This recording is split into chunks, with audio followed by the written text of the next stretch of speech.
आज हम लोग पढ़ेंगे क्लास 8 सब्जेक्ट मैथ कक्षा 8 का गणित पढ़ेंगे। अध्याय पहला वर्ग और वर्गमूल।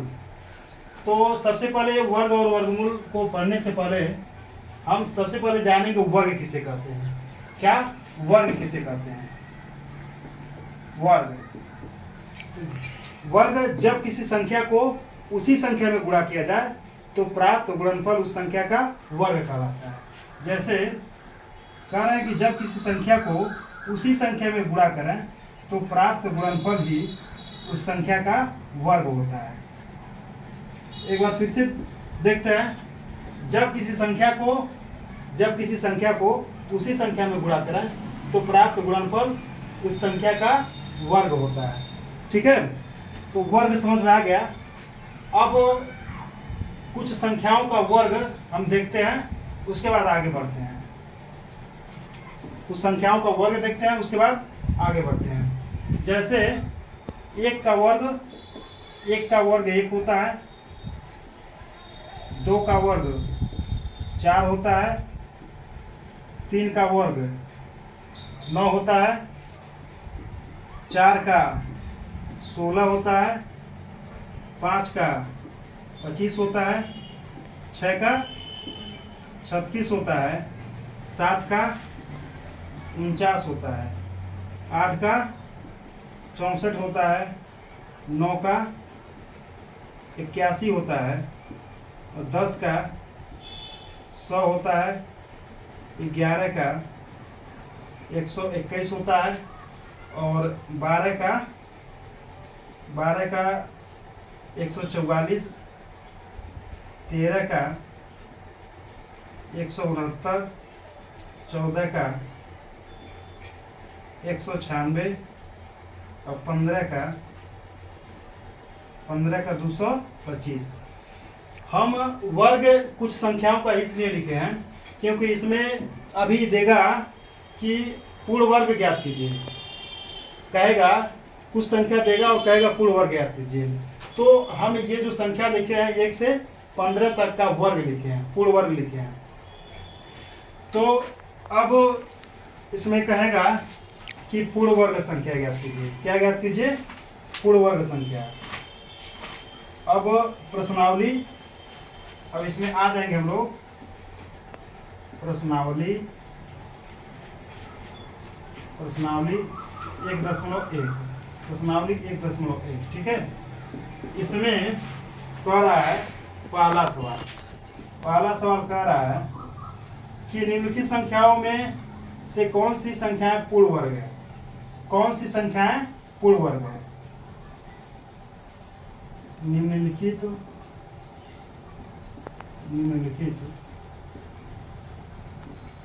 संख्याओं में कौन सी संख्याएं पूर्ण वर्ग है? कौन सी संख्याएं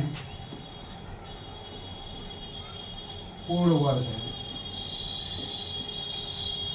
तो कौन सी संख्या पूर्ण वर्ग है उसको जानने के लिए हम सबसे पहले गुणनखंड करते हैं। तो आज हम ऐसा नियम बताएंगे, आपको गुणनखंड नहीं करना पड़ेगा। जो भी संख्या दिया रहेगा उसका गुणनखंड नहीं करना पड़ेगा। हम देख के बता देंगे ये संख्या पूर्ण वर्ग है और ये संख्या नहीं है। तो इसमें दिया है, पहला दिया है 49, दूसरा दिया है 64, तीसरा दिया है 37, चौथा दिया है 88। ये छोटी छोटी संख्याएं हैं। तो पूर्ण वर्ग ज्ञात करने के लिए हम सबसे पहले क्या करते हैं? गुणनखंड विधि से हम उसको पता करते हैं कि ये संख्या पूर्ण वर्ग है कि नहीं है। लेकिन हम ऐसा नियम बताएंगे कि ये संख्या देख के हम बता देंगे कि कौन सी संख्याएं पूर्ण वर्ग है और कौन सी संख्याएं पूर्ण वर्ग नहीं है। तो ये जो हम नियम लिखे हैं 1 से 25 तक, इसमें थोड़ा सा हम देखेंगे इकाई का अंक। क्या देखेंगे? इकाई का। क्या देखेंगे? इकाई का अंक। ठीक है, अब इकाई का अंक देख रहे हैं, यहाँ पे 1 है। क्या है? 1 है। यहाँ पे 4 है। अच्छा, दो कहीं दिखाई दे रहा है? 2 यहाँ से वहाँ तक जाएंगे, 2 नहीं दिखाई दे रहा है। अब फिर 3 देखेंगे, 3 यहाँ से यहाँ तक 3 कहीं नहीं है। अच्छा, एक यहाँ है और एक यहाँ भी है, एक यहाँ भी है, यानी एक इकाई के अंक में आ रहा है। एक यहाँ है, एक यहाँ है और एक यहाँ है। ठीक है, दो हम देख रहे हैं, कहीं 2 नहीं दिखाई दे रहा है। 3 देख रहे हैं, कहीं नहीं दिखाई दे रहा है। 4 दिखाई दे रहा है, 4 दिखाई दे रहा है। 4 यहाँ भी है और यहाँ भी है और यहाँ भी है। 4 यहाँ भी दिखाई दे रहा है। 5 देखेंगे, 5 यहाँ है, 5 है। 6 देख रहे हैं, 6 यहाँ है, फिर 6 यहाँ है, 6 यहाँ भी है। अब 7 देख रहे हैं, यहाँ से वहाँ तक, क्या इकाई के अंक में 7 है? इकाई के अंक में कहीं 7 नहीं है। क्या 7 नहीं है? 8 देखेंगे, इकाई के अंक में कहीं 8 है? कहीं नहीं दिखाई दे रहा, 8 नहीं है। अब 9 देखेंगे, 9 यहाँ है, जहाँ है, यानी 9 है। ठीक है, यानी इकाई का अंक हम देखे हैं कि पूर्ण वर्ग संख्याओं में इकाई के अंक में 1, 4, 5, 6 और 9। यानी इससे पता चला है कि जिन संख्याओं का इकाई का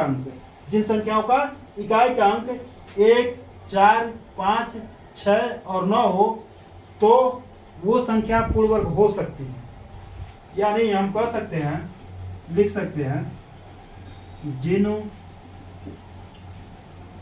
जिन संख्याओं का इकाई का अंक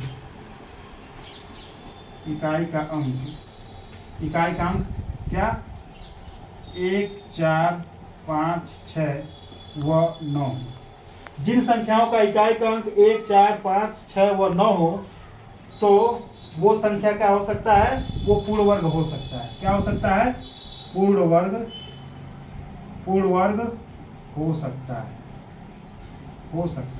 ठीक है, अब देखेंगे जिन संख्याओं का इकाई का अंक जिन संख्याओं का इकाई का